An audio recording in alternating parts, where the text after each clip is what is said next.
सुबह के 11 बज रहे थे। अमीषा अपने कमरे की साफ सफाई कर रही थी और सारे सामान को निकालकर फिर से व्यवस्थित ढंग से रख रही थी। तभी उसकी सास कल्याणी जी आकर बोली, बहू, सुबह से एक ही काम में लगी हो, छोड़ क्यों नहीं देती?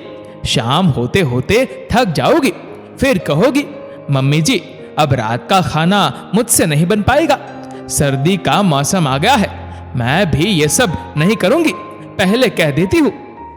अमीषा मुस्कुराते हुए बोली, मम्मी जी आप चिंता मत कीजिए, मैंने रात के लिए एक सब्जी ज्यादा बनाकर रख दी है। अभी माही स्कूल गई है, उसे आने में अभी बहुत वक्त है, तब तक सभी चीजों को ढंग से रख देती हूँ। साल बीत रहा है, दिन भी छोटे होने लगे हैं, वक्त ही नहीं मिलता। कई पुरानी चीजें जो इस्तेमाल में नहीं आती और अलमारी में जगह ले लेती है, आप कहे तो आपकी अलमारी भी व्यवस्थित कर दूं। कल्याणी जी बोली, नहीं नहीं, मेरी चीजों को हाथ मत लगाना, और वैसे भी क्रिसमस की छुट्टियों में रवीना आने वाली है, हर साल की तरह वह मेरी चीजों को व्यवस्थित करती है तो वो कर देगी, तुम अपना काम कर लो, इतना ही बहुत है, वरना बाद में सुनाती रहोगी मैंने आपका इतना काम किया। इतना कहते हुए कल्याणी जी चली गई। वक्त बीता, रवीना अपने बच्चों को लेकर मायके आई। 2 दिन बाद बहुत अच्छी धूप खिली थी तो कल्याणी जी बोली, रवीना इस बार तुमने मेरी अलमारी नहीं सजाई, और मैंने तो बहू को भी मना कर दिया। तो रवीना बोली, माँ आप क्या मेरे भरोसे बैठी रहती है? बीते साल भी मैंने ही आपका सब सामान ठीक किया था, ये घर ये जायदाद आखिर आपकी बहू का होगा, तो ये काम उससे क्यों नहीं करवाती है? फिर कल्याणी जी धीरे से बोली, अरे जरा धीरे बोल, तुम्हें पता नहीं मेरे अलमारी में मेरे पुराने जेवर और कागजात सब रखे रहते हैं, उसके बारे में बहू को कुछ भी पता नहीं है, वो तो बस तुम और मैं जानते हैं, तभी तो हर साल बहू से छिपाकर मैं तुम्हें कुछ ना कुछ दे देती हूँ, और तुम हो कि ढिंढोरा पीट रही हो। फिर रवीना बोली, अरे हाँ माँ, मैं तो भूल ही गई थी, सॉरी, चलिए आपकी अलमारी ठीक करते हैं। देखते ही देखते शाम हो गई। अमीषा बोली, मम्मी जी चाय बनाऊं क्या? कल्याणी जी बोली, बहू थोड़ी ठंड लग रही है, मैं अपने कमरे में जा रही हूँ, रवीना मेरे सामान को भी ठीक कर देंगी, तो अभी मेरे कमरे में मत आना, वहां सारा सामान बिखरा होगा, तुम थोड़ा आराम क्यों नहीं कर लेती, फिर रात की तैयारी कर लेना। इतना कहते हुए कल्याणी जी बेटी के साथ कमरे में चली गई। ऐसा नहीं था कि अमीषा इन बातों को समझती नहीं थी, पर उसके पति आशीष हमेशा कहते थे कि जब तक माँ खुद तुम्हें तुम्हारा अधिकार नहीं देती, तुम कभी जबरदस्ती मत करना, एक ना एक दिन उन्हें बेटी और बहू में अंतर पता चल जाएगा। करीब आधे घंटे बाद लैंडलाइन पर अमीषा की बुआ सास का फोन आया, क्योंकि उन्हें मोबाइल पर कम सुनाई देता था। अमीषा ने दरवाजे के बाहर से कहा, मम्मी जी बुआ जी का फोन है, वो आपको बुला रही है। फिर कल्याणी जी रवीना से बोली, पहले तुम कपड़ों को ठीक कर दो, जेवर और कागज को अभी मत करना, जब मैं आऊंगी तब करना, वरना ऐसा ना हो कि बाद में मैं ढूंढती रह जाऊं। इतना कहकर वो बाहर चली गई। अमीषा रसोई में अपना काम कर रही थी। इधर रवीना माँ की अलमारी का लॉकर खोली तो उसमें एक लाल रंग की पोटली थी। जब उसे रवीना ने खोला तो वो आश्चर्यचकित रह गई। उस पोटली में एक चंद्रहार था। रवीना का दिल उस चंद्रहार पर आ गया। उसने धीरे से वो चंद्रहार उठाकर अपने बैग में डाल दिया। यहां कल्याणी जी अपनी ननंद को बोल रही थी, अरे दीदी, मेरा तो सारा काम बीते हुए साल भी मेरी बेटी ही करती थी और आज भी वही करती है। बहू को अपने ही काम से फुर्सत नहीं मिलती तो वो मेरा काम क्या ही करेगी, पर कोई बात नहीं, बेटी है तो सब संभाल लेती है। फिर बुआ जी बोली, कल्याणी, मेरी ननंद भी बड़ी चालू बनाकर मुझे पता न चले ऐसे मेरे सास के सारे जेवर हड़प गई थी। अब क्या किया जाए, मेरी सास उस पर आंख मूंद कर भरोसा करती थी, पर दे गई ना दगा। आज देखो, सेवा मैं कर रही हूं, पर वो बेचारी बेटी के दिए गए धोखे से आज भी निकल नहीं पाई है। तुम भी थोड़ा ध्यान रखना, दुनिया बड़ी खराब हो गई है। बेटे बेटियां भी धोखा देने में कुछ कम नहीं है। मैं तो खुद भुक्तभोगी हूं, इसीलिए तुम्हें कह रही हूं। फिर कल्याणी जी बोली, अरे नहीं नहीं दीदी, हमारे घर की बेटियां ऐसी नहीं है। अब बताइए, आपकी बेटी ने कभी ऐसा किया? बुआ जी बोली, मैंने उसे ये अधिकार ही नहीं दिया। अरे सेवा बहू करेगी तो अधिकार बेटी को क्यों दूंगी? मैंने तो बहू को आते ही अपनी सारी चीजें सौंप दी। आखिर बेटी को भी तो उसके ससुराल में सब कुछ मिल गया, तो बहू को भी तो उसका अधिकार मिलना ही चाहिए। थोड़ी देर बाद दोनों की बातें खत्म हुई। कल्याणी जी अपने कमरे में आई तो कमरा और अलमारी दोनों ठीक हो चुके थे। कल्याणी जी ने बेटी की पीठ थपथपाई और बोली, शाबाश बेटा, हर साल तुम आती हो और मेरी चीजों को सही कर देती हो। ठहरो, नए साल का उपहार मैं तुम्हें अभी दिए देती हूं। जैसे ही वो लॉकर खोलने लगी, रवीना घबरा गई। तुरंत ही रवीना बोली, नहीं नहीं मम्मी, इस साल मुझे कोई उपहार नहीं चाहिए। बस जाते हुए साल में आप मुझे ढेर सारा आशीर्वाद दे दीजिए, ताकि अगले साल आपके दामाद को खूब तरक्की मिले और हम अपने अलग बंगले में शिफ्ट हो जाए। तो कल्याणी जी बोली, हर साल तो तुम मुझसे कोई ना कोई जेवर लेती हो, फिर इस साल क्या हो गया? रवीना बोली, मम्मी, आपके दिए हुए जेवर ही तो मैं पहनती हूं, और आजकल इतनी चोरी चकारी होने लगी है कि वो भी नहीं पहनती, बस लॉकर में ही रखा रहता है। इस साल रहने दीजिए, वरना भाभी बोलेंगी कि सब कुछ बेटी को ही दे देती है।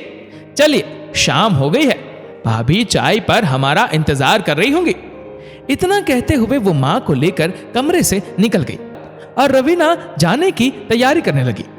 उस दिन रवीना ने अमीषा से कहा, भाभी, मेरे सारे कपड़े मम्मी के अलमारी में है, क्या आप मेरे बैग में डाल देंगी? तभी कल्याणी जी धीरे से बोली, क्या कर रही हो? उसे मैं कभी अपने अलमारी खोलने नहीं देती। तो रवीना बोली, अरे मम्मी, नहीं खोलने देती है तो कभी कभी खोलने दिया करो, वरना पता कैसे चलेगा कि इनके मन में क्या है। फिर अमीषा बोली, दीदी, मैं मम्मी के अलमारी कभी नहीं खोलती, आप खुद रख दीजिए।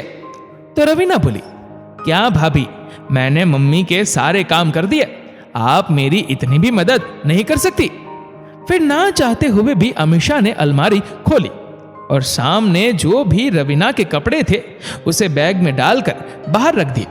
फिर कुछ घंटे में वो बच्चों को लेकर चली गई। कुछ दिन बाद आशीष ने घर के कागजात कल्याणी जी से मांगे ताकि वो पक्के कागज बनवा सके। कल्याणी जी ने लॉकर खोला तो उनकी नजर लाल पोटली पर पड़ी। जैसे ही वो पोटली उठाई और खोली तो दंग रह गई। हाय हाय, मैं लुट गई, मैं तो बर्बाद हो गई। क्या मेरे घर में कोई चोर है जो मेरा चंद्रहार ले गया? बेटी बहू भागे भागे आई। फिर आशीष बोला, क्या हुआ माँ, इतनी जोर से क्यों चिल्लाई? कल्याणी जी बोली, बहू, अभी 2 दिन पहले तुमने मेरी अलमारी खोली थी रवीना के कपड़े रखने के लिए, क्या तुमने मेरा चंद्रहार लिया? अमीषा बोली, मम्मी जी, ये कैसी बातें कर रही है? मैंने तो बस अलमारी खोली, लॉकर तो मैंने हाथ भी नहीं लगाया है। फिर आप ये इल्जाम मुझ पर कैसे लगा सकती है? फिर कल्याणी जी बोली, इसीलिए तुम बार बार मेरी अलमारी ठीक करने के लिए कहती थी। बहू, मुझे तुमसे ऐसी उम्मीद नहीं थी। अब अमीषा की आंखों में आंसू आ गए। तभी आशीष बोला, बस करो माँ, आपने अमीषा को हार निकालते हुए देखा? रवीना दिन भर आपके कमरे में रहती थी और पूरे दिन अलमारी खोलती रहती थी, फिर आपने उसका नाम क्यों नहीं लिया?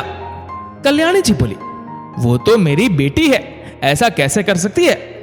आशीष बोला, ये भी तो किसी की बेटी है, फिर ये अपने ही घर में चोरी क्यों करेंगी? माँ, वो जमाना चला गया जब बेटे ही माँ बाप को धोखा देते हैं। कई बार बेटियां लालच के मारे धोखा देने में बेटों को पीछे छोड़ देती है। अखबार के पन्नों को कभी कभी पलट कर पढ़ा करो, दुनिया में क्या हो रहा है सब पता चल जाएगा। चलो अमीषा, इनसे तो कुछ कहना ही बेकार है। इतना कहकर आशीष अमीषा को कमरे से बाहर ले गया। कुछ दिन अमीषा बस घर के सारे काम करती और चुपचाप अपने कमरे में बैठी रहती। कल्याणी जी ने पूरा घर उलट पुलट कर दिया, पर उन्हें चंद्रहार नहीं मिला, और मिलता भी कैसे। महीने भीतर अगले साल दिवाली के वक्त उनके पुराने सोनी, जिसके पास उनके सभी सगे संबंधी अपने जेवर खरीदने और बेचने आते थे, उसने कल्याणी जी को फोन किया। कल्याणी जी ने फोन को स्पीकर पर रखा। वो बोली, कल्याणी बहन, आप इतने ठोस और पुराने जेवरों को क्यों बेचना चाहती है? अब तो यही डिजाइन फिर से बाजार में चल रहे हैं। अरे बेटी को अगर पसंद नहीं था तो बहू को दे देती। आशीष और अमीषा भी वहीं बैठे थे। फिर कल्याणी जी बोली, आप किस जेवर की बात कर रहे हैं भाई साहब? सोनी बोला, आपकी बेटी कुछ दिन पहले मेरी दुकान में एक चंद्रहार देकर गई और बोली, आपने ये हार उसे दिया, पर उसे ये पसंद नहीं है, तो वो इसे तोड़वा कर दूसरा हार बनवाना चाहती है। आपसे हमारा बहुत पुराना संबंध है, तो मैंने सोचा एक बार फिर से पूछ लेता हूं। आशीष सब समझ गया। उसने सोनी से कहा, चाचा जी, आप उस हार को कुछ मत कीजिए, बस साफ करके हमारे घर भिजवा दीजिए। जब रवीना आए तो उसे कहिएगा, हार अपनी सही जगह पर पहुंच गया है। इतना कहकर आशीष ने फोन रख दिया। अब कल्याणी जी की आंखें शर्म से झुक गई थी। तभी आशीष बोला, मां, देखा आपने, आपको हमेशा बहू से ज्यादा बेटी पर भरोसा था। सही कहती है बुआ जी कि कुछ बेटियां चालू बनकर मां बाप को लूट जाती है। इतना कहकर आशीष वहां से चला गया। फिर अमीषा कल्याणी जी को बोली, मम्मी जी, ये बात इस घर से बाहर नहीं जानी चाहिए, खास करके बुआ जी को बिल्कुल नहीं, वरना 100 लोगों को पता चल जाएगी। आखिर इज्जत तो हमारे घर की जाएगी। मैं आपको वचन देती हूं, इस बात की चर्चा इस घर में फिर नहीं होगी। इतना कहकर अमीषा चली गई। कुछ दिन बाद रवीना दुकान गई तो उसे सब समझ में आ गया। फिर उसने मां को फोन किया और उनसे माफी मांगकर बोली, मम्मी, आप तो हर बार मुझे देती ही थी, पर इस बार मैंने अपने मन से ले लिया। फिर मां बोली, तुमने मुझे बेटे बहू के सामने मुंह दिखाने लायक नहीं छोड़ा। किस चीज की कमी थी जो तुमने अपने मायके में चोरी की? आज के बाद मैं तुम्हारा मुंह नहीं देखना चाहती। समझ लूंगी कि सदा के लिए बेटी को विदा करके बहू ले आई। समय बीता और कल्याणी जी ने दोबारा बेटी को मायके में कदम नहीं रखने दिया। बेटे बहू से अपने बर्ताव के लिए माफी मांगी, क्योंकि उन्हें एहसास हो गया कि जिसका जो अधिकार होता है उसे मिलना ही चाहिए। बेटी का अधिकार उसके मायके में नहीं, उसके ससुराल पर होता है। ये बात जितनी जल्दी बेटी को समझा दिया जाए उतना ही उसके भविष्य के लिए अच्छा होता है। इस वीडियो को लेकर आपकी क्या राय है, हमें नीचे कमेंट करके जरूर बताइएगा। और ऐसे ही और भी इंस्पिरेशनल वीडियोस के लिए फॉलो करें हमारे पेज को, और ऐसे ही और भी वीडियोस को YouTube पर देखने के लिए नीचे कमेंट सेक्शन में एक लिंक दी गई है, उस लिंक पर क्लिक करके हमारे चैनल को आप सब्सक्राइब करें और बेल आइकन दबाएं, ताकि हर वीडियो की लेटेस्ट अपडेट आपको मिलेगी सबसे पहले। धन्यवाद।